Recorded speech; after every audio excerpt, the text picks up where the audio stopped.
మారుతి డైరెక్టర్గా ప్రభాస్ హీరోగా వస్తున్నటువంటి రాజా సాబ్ ట్రైలర్ రిలీజ్ అయింది. ఇంతకుముందు టీజర్ని దాదాపుగా 2.5 నిమిషాల టీజర్ చేశారండి. టీజర్ రిలీజ్ చేశారు. ఆ టీజర్లో మనకి చాలా విషయాలు, అంటే ఇది ఒక గోస్ట్ స్టోరీ, ఇది పర్టికులర్గా ఒక సంస్థానానికి సంబంధించిన స్టోరీగా, దానిలో ఒక గోస్ట్ అండ్ కామెడీ డ్రామా లాగా, అంటే హర్రర్ కామెడీ డ్రామా లాగా ఒక ఒపీనియన్ మనకి క్రియేట్ అయింది.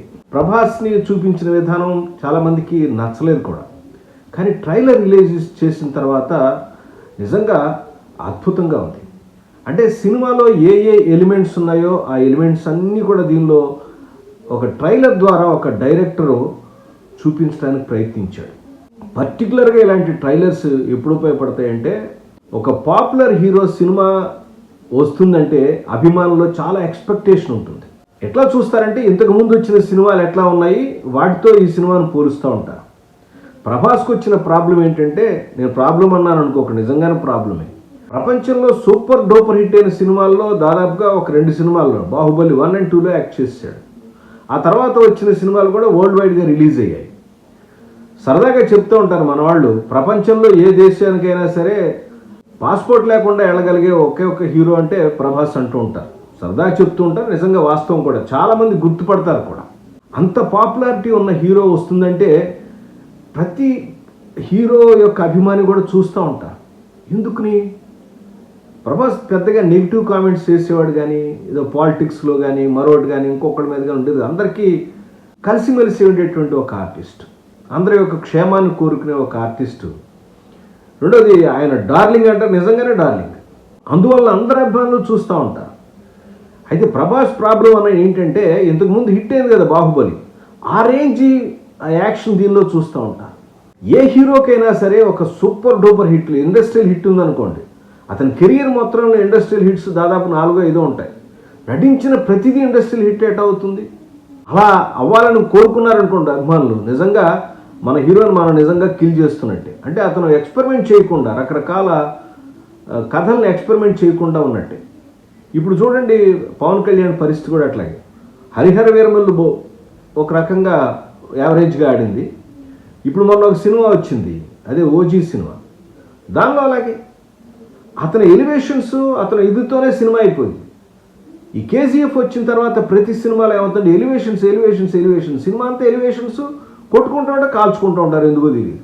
అదే కాకరకాయ అయిపోయింది అది, అంతే. అలా కాకుండా ఉండాలంటే హీరోలు రకరకాలుగా ఎక్స్పెరిమెంట్లు చేయాలి. అలా చేయాలంటే పర్టికులర్గా అభిమానులు కూడా ప్రోత్సహించాలి. అదే ఈ సినిమాలో ఈ పర్టికులర్ ట్రైలర్లో నాకు కనిపించింది. రకరకాల షేడ్స్ చూపించడానికి దర్శకుడు మారుతి ప్రయత్నించాడు. కామెడీ ఆర్టిస్ట్గా కూడా ప్రభాస్ యొక్క టాలెంట్ ఏంటి, యాక్షన్ మనం చూసాం. సో ఫోక్లోర్ డ్రామాలో కత్తులు దిప్పాడు, ధన యుద్ధం చేశాడు, అయిపోయింది. Dialogues okay. కానీ ఇక్కడ ఏంటంటే, కామెడీని పంచ్తో చేస్తూ ఒక హర్రర్ కామెడీలో, లేదా పర్టికులర్ ఈ గోస్ట్ కామెడీ టైప్ ఆఫ్ సబ్జెక్ట్లో కూడా ఎట్లా ఒదిగిపోయాడు అనేది ఇంపార్టెంట్.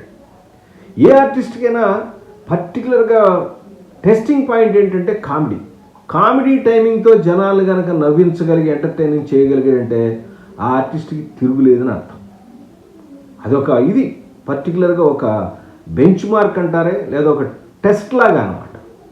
సో కామెడీ చేయగలుగుతున్నాడా ఒకటి.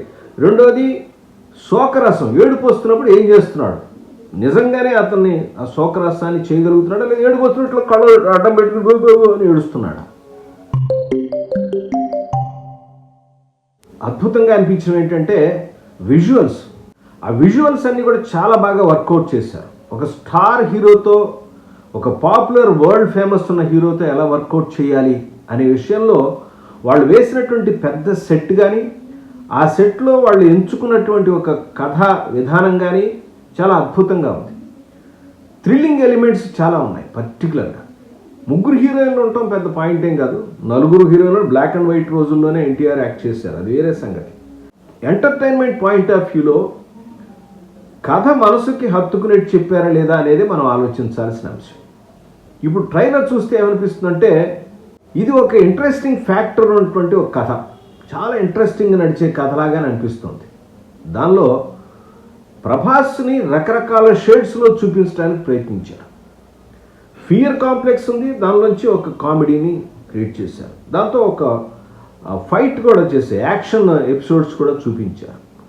పర్టికులర్గా యాక్షన్ ఎపిసోడ్స్ కొత్తగా ఉండటం, ఈ మధ్యకాలంలో చాలా సందర్భాల్లో రొటీన్ యాక్షన్ ఎపిసోడ్స్ కాకుండా కొత్తగా ఏదైనా చెప్పడం అనేది చాలా ఇంపార్టెంట్ అయిన విషయంగా దర్శకులు గుర్తించారు.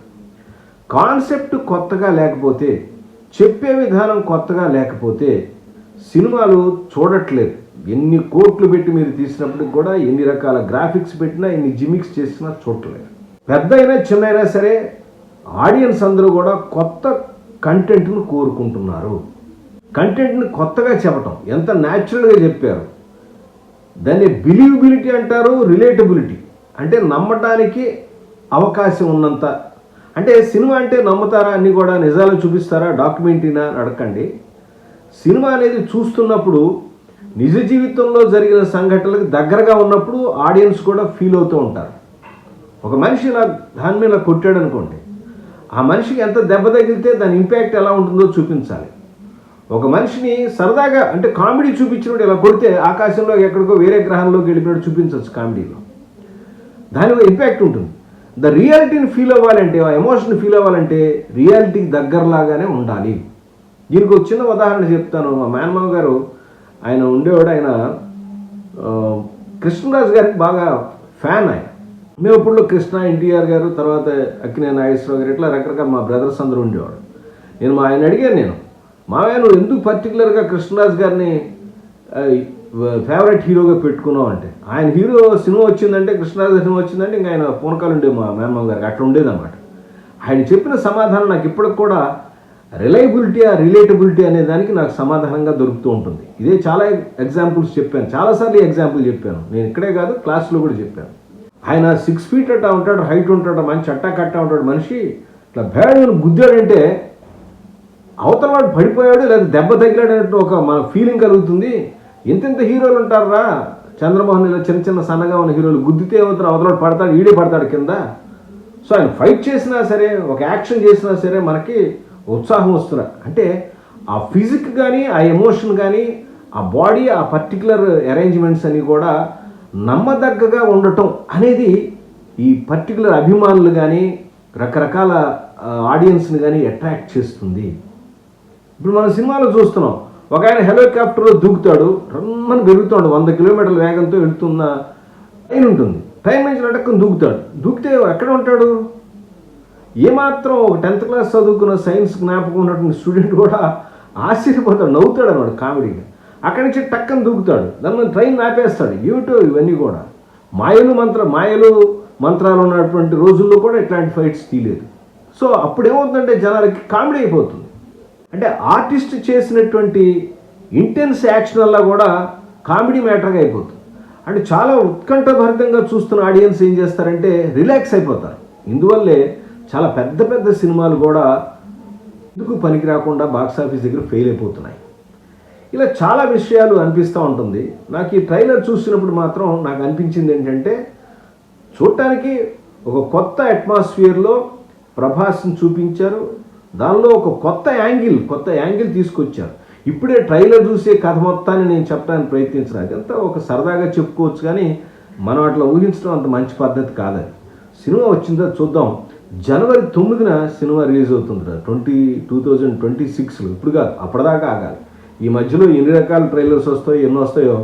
ఇదే ఫ్యాన్స్కి, నాలాంటి రివ్యూస్ కూడా ఒక రకమైనటువంటి ఎంటర్టైన్మెంట్గా అనిపిస్తూ ఉంటుంది. నాకైతే చాలా బాగా నచ్చింది. మీకు ఎలా ఉంది ఆ ట్రైలరు? మీ అభిప్రాయాన్ని కూడా నాకు తెలియచేయండి. మరొక అంశంతో మళ్ళీ కలుస్తాను. అప్పటిదాకా నమస్కారం.